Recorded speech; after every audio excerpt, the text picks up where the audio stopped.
Yes, indeedy, folks. It's the Beer Drinker's Guide to the Great Wahoo.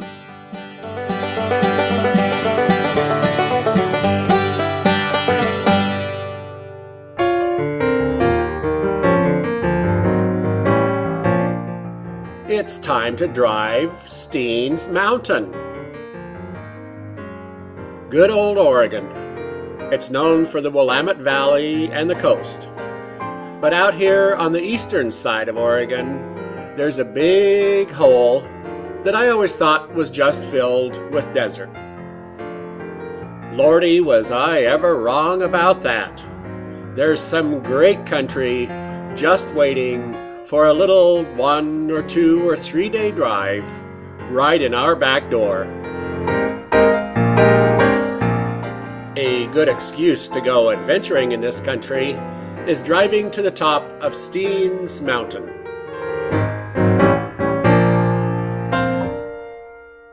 The Steens Mountains are the ones that you see off to the west as you drive from Winnemucca to Jordan Valley. Getting to the top of Steens Mountain itself can be rather difficult because of snow. For that reason, I decided to go in July of the year 2008. We'll go exploring the very tippy top of Steens Mountain during our adventures, and from there we'll go south, looking around the deserts south of that area, and over to Alturas, California, back through the deserts of northern Nevada, and then the deserts on the east side of the Steens Mountain.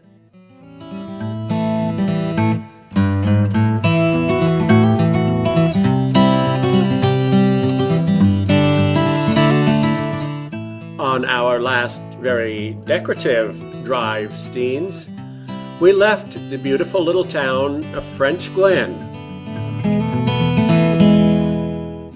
Just south of French Glen, we found the little dirt road that would take us to the top of Steens Mountain. On that drive, we had a little trouble making it very far because we soon found ourselves in fields and fields of mountain flowers.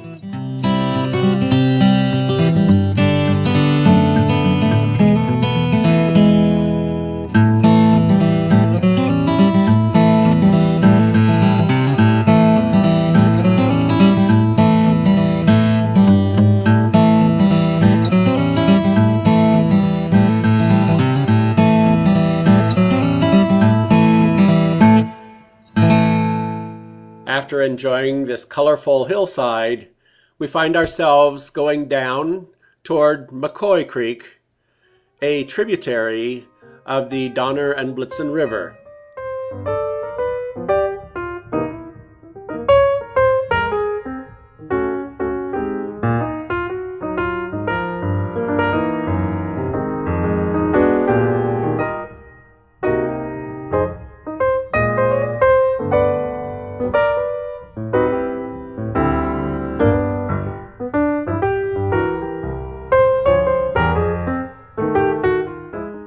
We drive by mountain lakes with campers on them. We drive through beautiful little glens of broadleaf trees.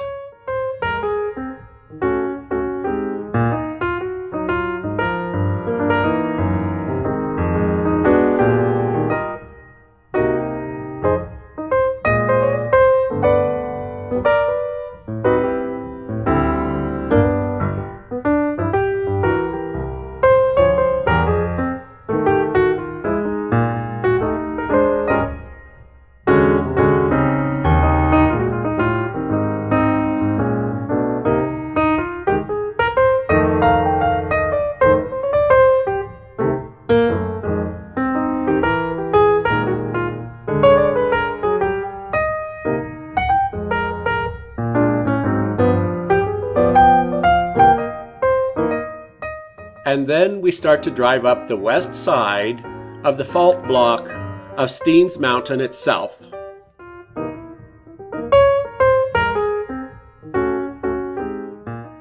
It's not long before we find ourselves with patches of snow around.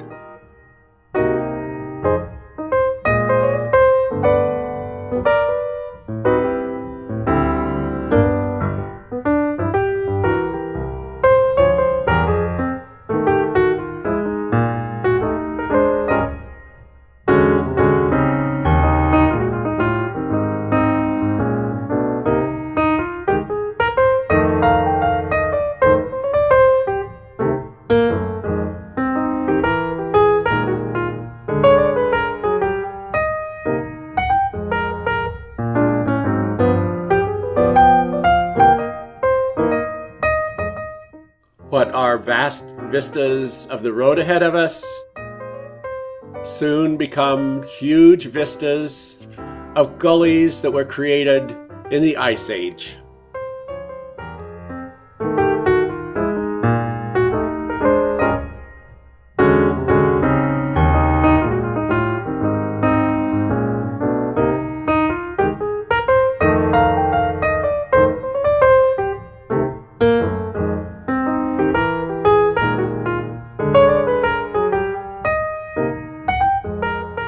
Little did I know how these early glimpses of these valleys were to become one of the awe-striking aspects of driving Steens.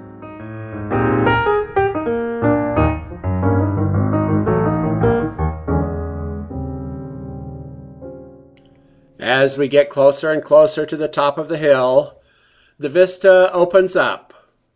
We begin to drive more and more along the ridge of the Steens mountain range, and we get more and more sky and less mountain sticking up in front of us. Here, where we can see the road ahead of us, there is a monument to this little valley, which some of these pictures on this monument were taken in. This monument honors the Basque heritage in eastern Oregon. Basques first came to the western United States in 1848, following the California gold rush. Many of them turned to herding sheep up into the Sierra Nevada mountains, and they followed the mountains up into eastern Oregon in the late 1800s. It was a lonely life, and carvings on aspen trees are all that remain of many of these lives. One thing that I did not know until reading this interpretive sign is that the Basques first came to America with Columbus in his original voyage of 1492. Indeed, it is said that Basques made up half of his entire crew.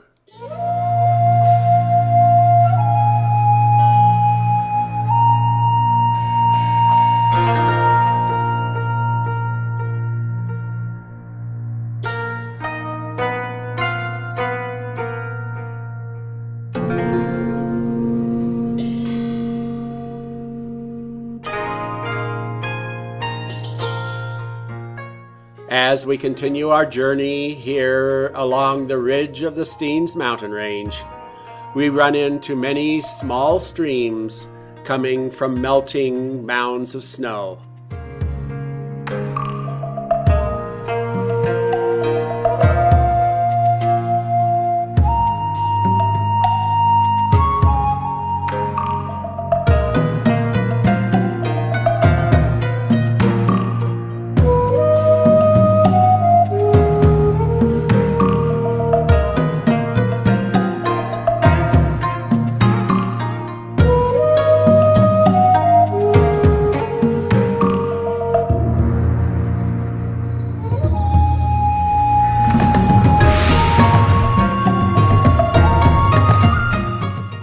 Dandelions seem to be enjoying this July alpine environment, as does a whole field of yellow flowers.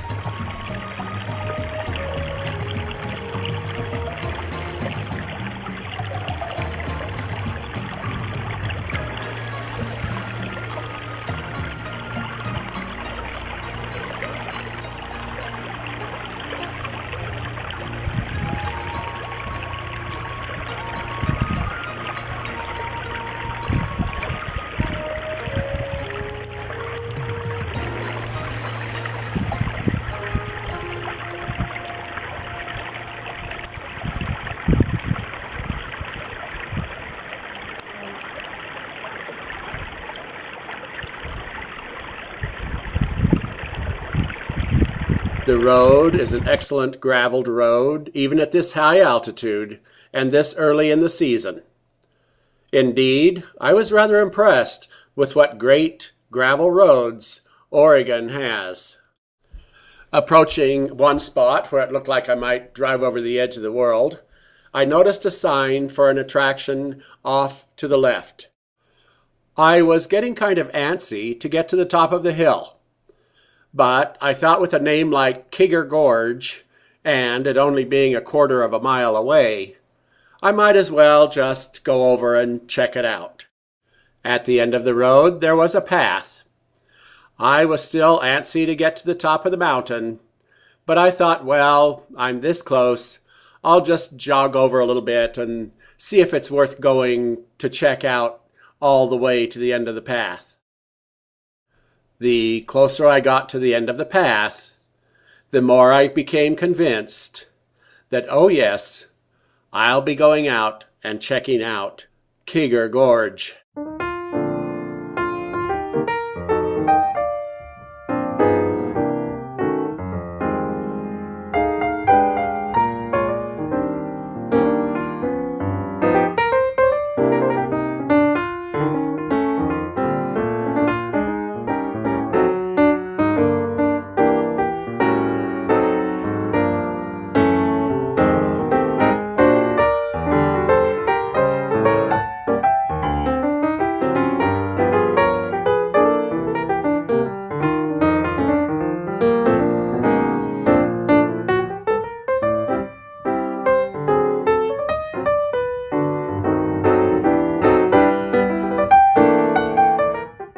The path disintegrated into little trails where people were running over to the edge as the gorge opened up.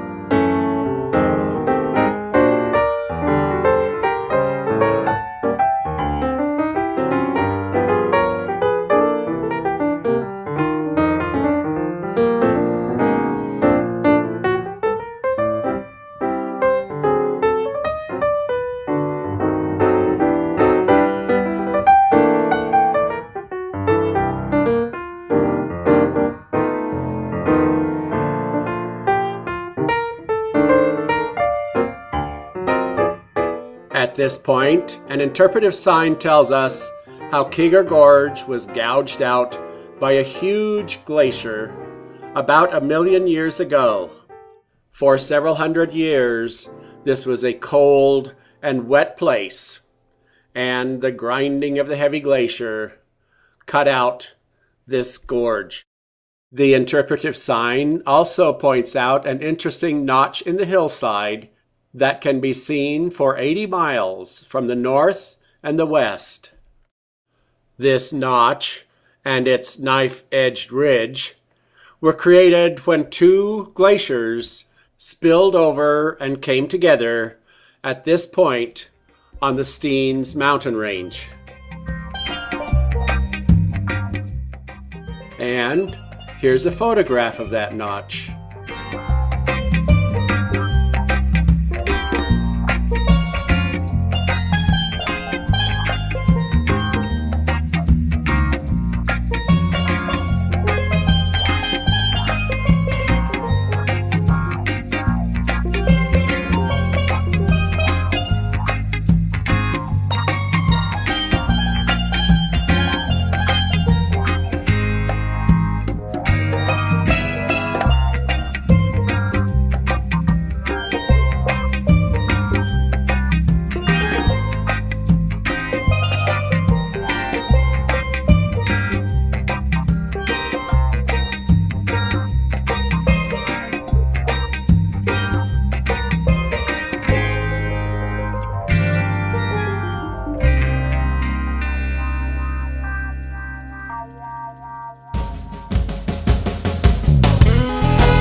Of who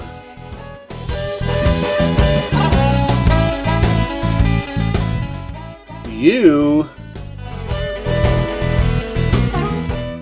and the great Wahoo.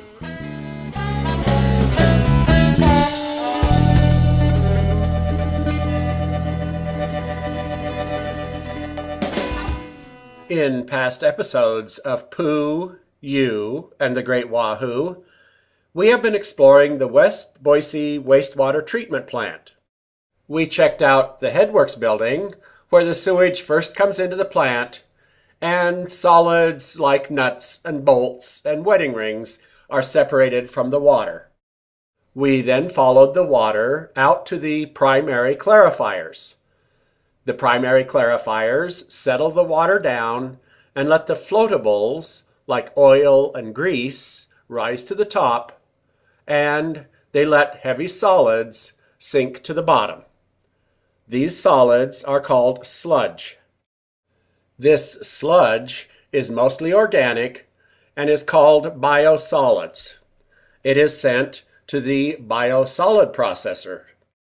We've seen that in the biosolid processors, this sludge is turned into, basically, manure and is sent out to a farm south of Boise to be reused in the food cycle. It makes excellent compost. But never fear, the food that is grown from this product is only used as animal fodder. There is some water extracted in the biosolids processing, and that water is sent back to the primary clarifiers, where it joins all the water that has come in from the headworks building. Today, we're going to return to the primary clarifiers with the water, and we're going to see how the water is processed from there. We have seen how these clarifiers use gravity to take away the floatables and the heavy solids. What we have left, of course, is water. Water, in this case, being defined as simply that which does not float or sink. Since the water is not floating or sinking, we can create an opening in the wall of the clarifiers. The heavy solids are beneath this opening, and the floatables are above it. So, to take out the water and leave the floatables and heavy solids behind, all we have to do is drain the water from this little side trough. The water is collected in a basin and begins flowing to the next part of the process. Since water is 99.9% of the original influent to the sewage system, the trough that takes the water out needs to circle the entire clarifier. By taking the water out from around the entire rim of the clarifier, the water is gently removed so that the floatables and the solids are not agitated up into the liquid. These little teeth that the water is running through are called weir plates. After passing through the weir plates, the water flows in a trough that circles the clarifier. The water flows to this concrete box, and in this box, it enters a pipe and heads toward its next step in being processed in the sewer treatment plant. After leaving the primary clarifiers, this water flows to the aeration basins. These aeration basins are 20 feet deep, and each one holds about 2 million gallons of wastewater. As the name implies, the purpose of these basins is to add air to the wastewater. And add air it does. See the 4 boxes lined up on the cement here? Those are air intakes. Underneath the aeration basins are these machines. Each one of them has a gray box for delivering the electricity that is needed. The blue boxes hold the machines that are pumping the air to the aeration basins. The air is under very high pressure as it moves through these pipes, and no wonder it's under such high pressure. The fact is, each of these blowers uses 4,000 volts of electricity, and they run at a speed of 15,000 revolutions per minute in order to provide the air to the aeration basins. Each of these 4 blowers is generating as much energy as a small jet engine. The air that is compressed by all this energy is blown into what is called air diffusers, which are big rings with little holes that line up in rows all along the bottom of these aeration basins. The purpose of all that air is to get the microorganisms that are living in the wastewater to just grow like crazy. You can call these aeration basins big bug farms. Actually, these aeration basins have 2 different functions. When the wastewater first comes in, it enters an area where there is not as much oxygen being pumped in as in the second part. Wastewater has a lot of ammonia in it. This ammonia is a broken down form of nitrogen, which happens naturally in our bodies. Nitrogen is very hard on the environment, and ammonia is very hard to remove. By limiting the amount of oxygen in the first part of the aeration basins, we encourage the growth of a microorganism that turns ammonia into nitrates, which are much easier to separate out of the water. The second part of the aeration basin has much more oxygen in it. This oxygen-rich environment encourages the growth of millions and millions of microorganisms. These microorganisms devour whatever solid organic wastes are left in the wastewater. So, where do these microorganisms come from? Well, they come from you and I. To get an idea of how common and how necessary these microorganisms are, let's look at 1 ounce of soil. This 1 ounce of soil is basically a very large mounded tablespoon. When you consider the 600 tons of biosolids that are taken away from the sewage treatment plant every week, this 1 ounce isn't a whole lot. However, if this 1 ounce of soil were actually 1 ounce of poo, that 1 ounce of poo would contain over 2,800 worm eggs, over 28,000 parasite cysts, more than 28 million bacteria, and more than 280 million viruses. Now, I know that sounds like a whole lot of icky things. And we want to remember these are averages. Not everyone's poo, and not all the time for any one person's poo are these the facts, but they're average. Oddly enough, the fact is all these viruses, bacteria, and other microorganisms are what keep us healthy. They are what digest our food and turn whatever we don't use in our bodies into a product we can get rid of called poo. Of course, these are keeping us healthy because they are our own viruses and bacteria, and they are inside us. We certainly don't want to be drinking these once they are outside us, and that is why we want to make sure that we clean our water before we return it to the river.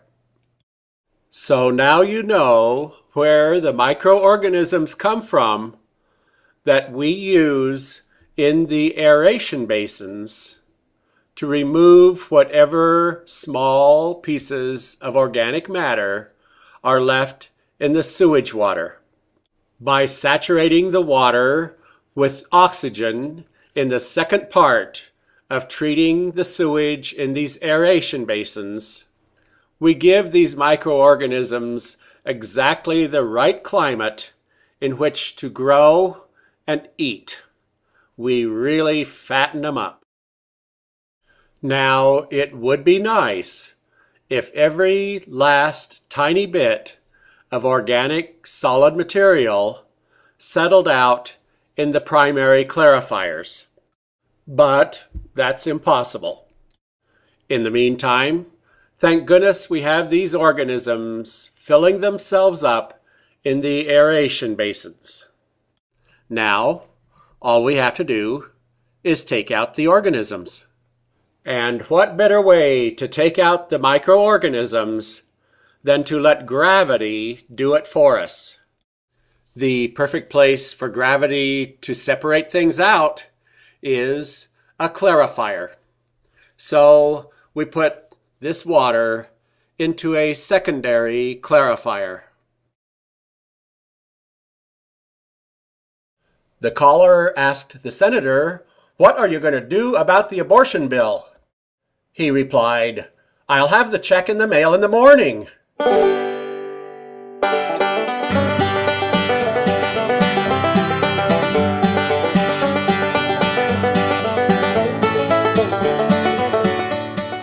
And that's this week's Beer Drinker's Guide to the Great Wahoo.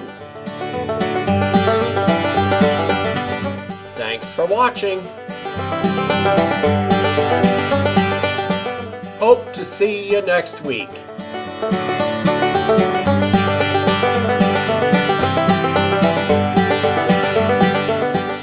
And in the meantime, keep celebrating the Great Wahoo.